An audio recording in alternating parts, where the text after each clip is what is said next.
3 hidden triggers that make you procrastinate. Part 1. The Midnight Resolution. It's 2 a.m.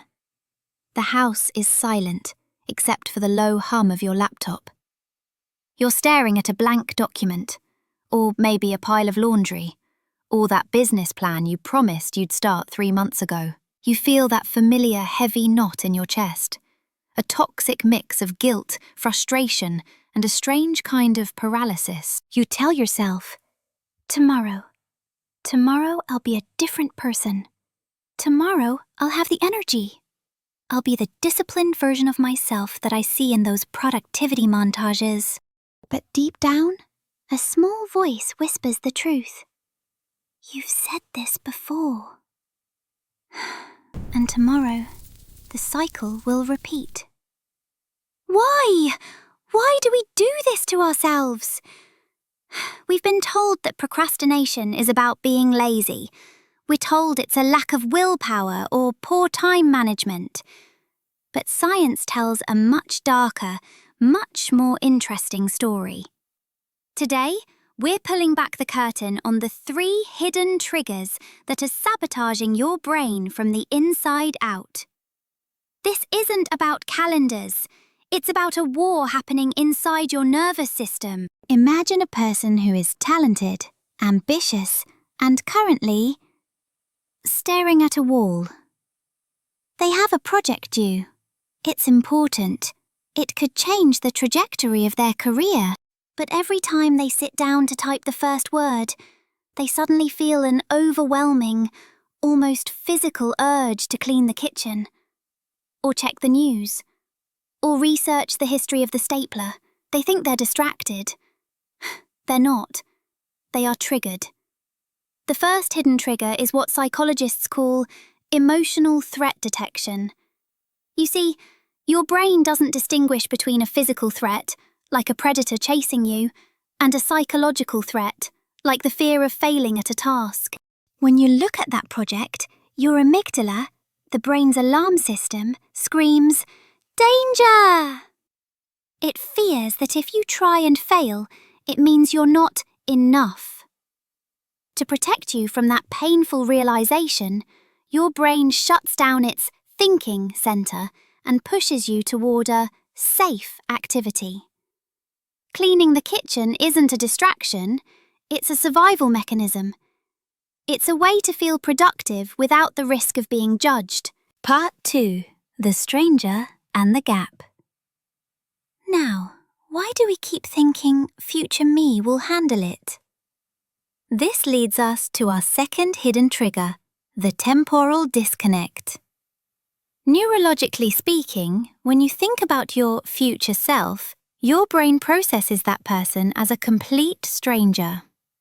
When researchers put people in fMRI machines and asked them to think about themselves in 10 years, the parts of the brain that lit up were the same parts that light up when thinking about a random person on the street.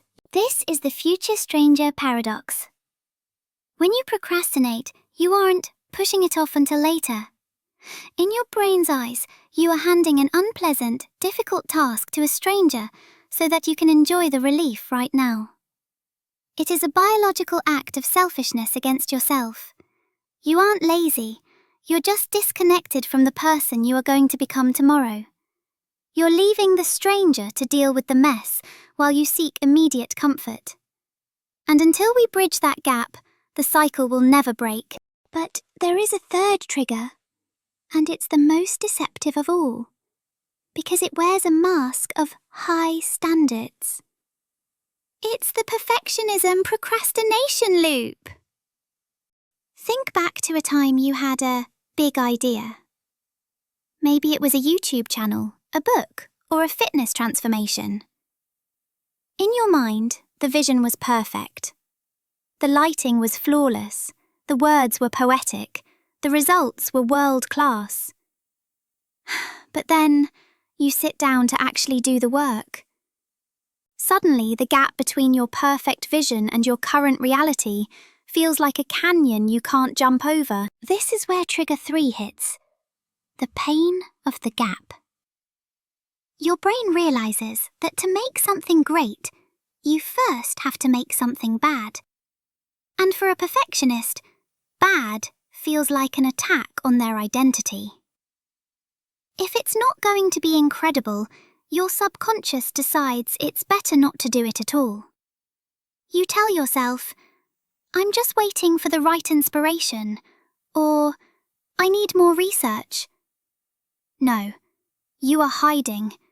You are using high standards as a shield to protect your ego from the vulnerability of being a beginner. You aren't a procrastinator. You're a perfectionist who is terrified of being seen as average. And so, the project stays in your head, where it remains perfect, while your life stays exactly the same. Part 3. The Invisible Backpack. You avoid the project for weeks. On the surface, you're relaxing. Movies, scrolling, friends. But you're not really there. Every unfinished task doesn't disappear. It moves into your subconscious. Psychologists call this the Zeigarnik effect. Unfinished work stays active in your mind. So even during dinner, you're tense. Even during a movie, your thoughts drift back to what you didn't do. Procrastination doesn't give you rest. It steals your peace and replaces it with quiet, constant anxiety. You're not working. You're not resting. You're just exhausted from doing nothing. Part 4. The Antidote. So, how do we break the cycle? Stop trying to fix your time. Start managing your emotions. First, name the fear. When you feel the urge to run, scroll, clean, say, "My brain feels threatened. It's trying to protect me." That single label gives you control back. Second, humanize your future self. Picture the version of you who has to deal with what you avoid today. When you start now, you're not working. You're doing something kind for someone you care about. And finally, break perfectionism. Give yourself permission to be bad. 5 minutes, bad work. That's it. Because starting is the hardest part, and once you start, fear loses its grip. Part 5. The final step. Right now, you have a choice. Procrastination steals your future one tomorrow at a time. But it only works in the dark. Once you see the triggers, fear, distance, perfectionism, they lose their power. You don't need a new app. You don't need motivation. You need to start. Imperfect, clumsy, brave. The backpack is heavy, but you can put it down right now. What's the one thing you're avoiding? That's your target. Don't wait for midnight. Don't leave it to the future stranger.